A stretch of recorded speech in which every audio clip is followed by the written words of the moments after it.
A Florida judge rules against the president's health care law, declaring it unconstitutional. So what's next? Let's find out from Pam Bondi, the Florida Attorney General, the state that challenged the law. She is our guest. A big victory for you and the 25 other states that joined in this battle. What are you doing right now? You know the administration is upset about this ruling. Presumably they're going to appeal it, right? Are you going to prepare for a Supreme Court fight? Oh, absolutely, and we already are. And this is a tremendous victory, not only for our 26 states in our lawsuit, but also Virginia has its own lawsuit. And Oklahoma, Scott Pruitt, he's filed his own lawsuit. So we have 28 states total, and it just confirmed this ruling, what we all know. This is more than about health care. It's about our liberty, and that's what was taken away from us by the federal government. So it's a great ruling. It couldn't have been any better for us. We're very proud of it, and we will continue the fight on behalf of all of our citizens. The Obama administration has tried to suggest that the opponents of health care are maybe a few malcontents in the House or maybe a few in the Senate. If you've got 28 states saying we don't want this thing, that ought to be a pretty monumental message to the administration.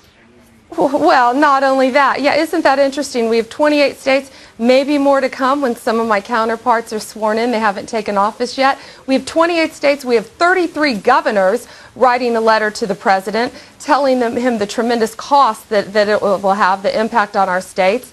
We have the House, who repealed this health care mandate. Now we know that it wasn't simply a symbolic gesture. It was much more than that. So we have a lot of other factors going into this. I think the people have spoken, and certainly the judge has spoken. This was a very, very detailed 78-page opinion, one of the most detailed that I've seen. And he clearly laid out that it's unconstitutional. If the federal government can do this, they can do anything. Something else that he said in his order was that they need to respect his order and they need to follow the law, and this is clearly unconstitutional. Well, no doubt you've heard the Obama administration characterizing this judge as an activist judge and saying they don't agree with the ruling. What do you make of that?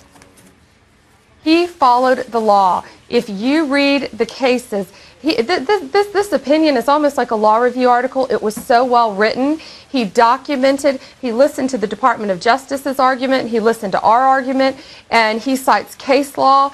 And the case law is very clear. And let me read you one of the things that he cited. And this is from a Supreme Court. I mean, he cited great points for us. He said that if we did this, we would have a constitution in name only, and surely this is not what our founding fathers have intended, and that the Commerce Clause does not apply to this. He followed the law. He applied the case law, which is what we have always been arguing. And let me tell you, 2 of the states involved in this right now are Democrats.